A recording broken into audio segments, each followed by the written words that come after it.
ఈ 18 రోజుల నుంచి జరుగుతున్న సమ్మె పరిణామాలు అవ్వచ్చు, ఛాంబర్ పరిణామాలు అవ్వచ్చు, ఫెడరేషన్ వాళ్ళది అవ్వచ్చు, ఈ పరిణామాలకి తెర దించాలని చిన్న సినిమా నిర్మాత షూటింగ్లు ఇబ్బంది పడుతున్నారు, పెద్ద సినిమా నిర్మాత షూటింగ్లు ఇబ్బంది పడుతున్నారు, కార్మికులు పని లేక ఇబ్బంది పడుతున్నారు.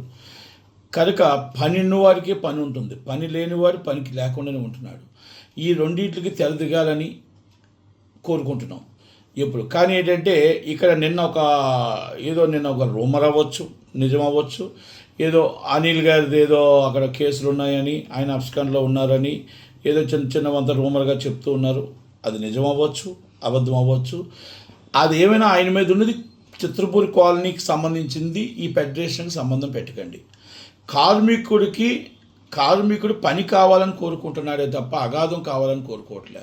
చిన్న సినిమా నిర్మాత షూటింగ్ చేయాలని కోరుకుంటున్నాడే తప్ప ఈ గొడవ పెట్టుకోవాలని కోరుకోవట్లే. పెద్ద సినిమా నిర్మాత కూడా షూటింగ్లు చేయాలి, ఈ అందరూ కలిసికట్టుగా ఉండాలనుకుంటున్నారు. గొడవలు మీ నాయకులు ఎవరైనా నాయకత్వంలో నాయకులు తప్పు చేస్తున్నారు, దాంట్లో తప్పు చేయలేదని నేను చెప్పను. నిర్మాత కరెక్ట్గా ఉన్నాడు, కార్మికుడు కరెక్ట్గా ఉన్నాడు. నాయకులు తప్పు చేస్తేనే 18 రోజులు ఈ ప్రాబ్లం వచ్చింది.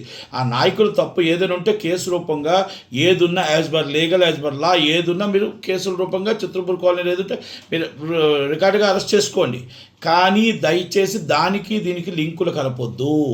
ఎందుకంటే కార్మికుడు కూడా బాధపడుతున్నాడు, ఇల్లు లేక, కార్మికుడు పని లేక బాధపడుతున్నాడు, చిన్న సినిమా నిర్మాత షూటింగ్ లేక చేయలేక బాధపడుతున్నాడు, పెద్ద సినిమా నిర్మాత బడ్జెట్ పెరిగిపోతుంది, టైమ్స్ అయిపోతున్నాయి, ఇంకా టైం దగ్గరికి వస్తే థియేటర్ ఎగ్జిబిటర్ ఇబ్బంది పడతాడు. ఎగ్జిబిటర్ సినిమాలు లేకుండా అయిపోయి మాస్ జాతర అనే సినిమా 27 ఉండాలి, అది కూడా వెనక్కి వెళ్ళిపోయింది.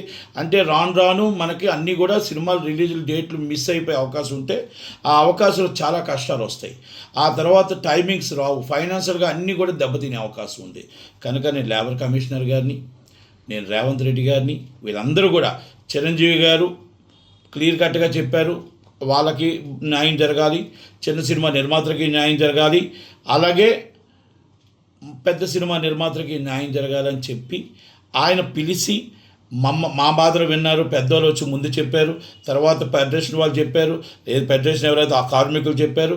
దిల్ రాజు గారిని కూడా పిలిచి మొత్తం టోటల్గా ఏ ప్రాబ్లం అయినా కార్మికులకి ఇబ్బంది కలగకుండా, పెద్ద సినిమా నిర్మాతలకు ఇబ్బంది కలగకుండా, చిన్న సినిమా నిర్మాతలకు ఇబ్బంది కలగకుండా చెయ్యాలని చెప్పడం జరిగింది. కానీ ఈరోజు రన్నింగ్ నిర్మాతలు అంటున్నారు. చిన్న సినిమా నిర్మాతలు కూడా, సినిమా తీసే వాళ్ళని కూడా మీరు సలహాలు తీసుకోవాలా. మీరు సలహాలు తీసుకోకుండా రన్నింగ్ తీసే నిర్మాతల మీద సలహాలు తీసుకోవాలా. మీరు తీసుకోకుండా మీరు వన్ సైడ్ వెళ్ళడం కూడా కరెక్ట్ కాదేమో. ఒక్కసారి ఆలోచించండి దిల్ రాజు గారు, ఆలోచించండి వంశీ గారు, ఆలోచించండి సుప్రియ గారు. నేను మిమ్మల్ని మీ నాయకత్వాన్ని మేము బలపరుస్తాం, తప్పలేదు. కాకపోతే మీకున్న బాధని, ఇక్కడ చిన్న సినిమా నిర్మాతలకు ఉన్న బాధను కూడా అర్థం చేసుకోండి. చిన్న సినిమా అంటే 10 కోట్ల సినిమా చిన్న సినిమా అనరమ్మా సుప్రియ గారు. చిన్న సినిమా అంటే ₹1 కోటి, 50 లక్షలు, 70 లక్షలు, 2 కోట్లు, 3 కోట్లు, 4 కోట్లు చిన్న సినిమాలు అంటారు. దయచేసి వాళ్ళందరినీ కూడా, చాలామందిని మీరు కలుపుకొని వెళ్ళట్లేదు. ఛాంబర్ ప్రెసిడెంట్ గారు కూడా, ఓకే, ఛాంబర్ ప్రెసిడెంట్, సెక్రటరీ గారు, లేకపోతే ట్రెజరర్ గారు వాళ్ళందరూ తప్పులు చేయొచ్చు, లేకపోతే ఫెడరేషన్ నాయకులు తప్పు చేయొచ్చు. కార్మికుడు తప్పు చేయలే, చిన్న సినిమా నిర్మాతలు తప్పు చేయలే, పెద్ద సినిమా నిర్మాతలు తప్పు చేయలే. కనుక ఇది ప్రాబ్లం సాల్వ్ అవ్వాలి. ఆ ఫెడరేషన్కి చిత్రపూర్కి లింకు కలపొద్దు, ప్రాబ్లం సాల్వ్ చేయండి. నాయకులు ఎవరు తప్పు చేసినా ఇమీడియట్లీ వాళ్ళ మీద కేసు పెట్టండి, యాక్షన్ తీసుకోండి. మళ్ళీ దయచేసి ఈ ప్రాబ్లం ఇవాళతో ఎండ్ చేయండి, ఇవాళతో ఎండ్ కార్డ్ వేయండి. కార్మికులకు కూడా న్యాయం జరిగేటట్టు వాళ్ళు 3 సంవత్సరాలు అడిగేటప్పుడు మీరు అగ్రిమెంట్లో పెట్టారు, ఆ అగ్రిమెంట్లో పెట్టినది న్యాయం చేయండి. చిన్న సినిమా నిర్మాతలకి అగ్రిమెంట్లో పెట్టారు, చిన్న సినిమా నిర్మాతలకు కూడా అగ్రిమెంట్లో పెట్టారు. ఆ అగ్రిమెంట్లో 2018-22లో పెట్టిందని అమలు చేయండి. అలాగే అగ్రిమెంట్లో పెట్టింది 30% వాళ్ళు అడగట్లేదు, మీరు కూడా రీజనబుల్గా వాళ్ళకి పెంచాలి. డైలీ కార్మికులకి అన్ని రేట్లు పెరిగేయబడి పెంచాలి. చిన్న నిర్మాతకి ఏదైతే ఉందో వాళ్ళతో కూడా ఒప్పించి 25% తగ్గించి చేయాలి వేజెస్లోని.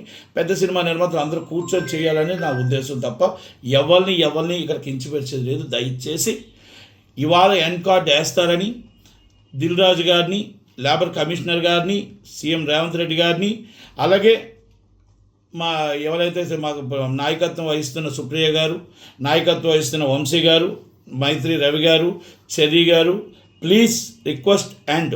కానీ మీరు ఎండ్ వేసిన రోజు మీరు ఎండ్ చేస్తున్నప్పుడు చిన్న సినిమా నిర్మాతల బాధల్లో ఉన్నారు, చిన్న సినిమా నిర్మాతలు అమల్లోకి రావాలి, అగ్రిమెంట్లో కంపల్సరీ చిన్న సినిమా నిర్మాతలకి 25% వాళ్ళు తగ్గించి చెయ్యాలి, అది రికార్డుగా రావాలని మాత్రం దయచేసి మీరు ఏ అగ్రిమెంట్ చేసినా, ఏ రేటు పెంచినా, ఎలా పెంచినా అటు వాళ్ళ నుంచి కానీ మా నుంచి కానీ కూడా మా బాధని మా కష్టాన్ని కూడా అర్థం చేసుకొని మమ్మల్ని కూడా దృష్టిలో పెట్టుకొని మాట్లాడతారని మనవి. Thank you very much. Thank you.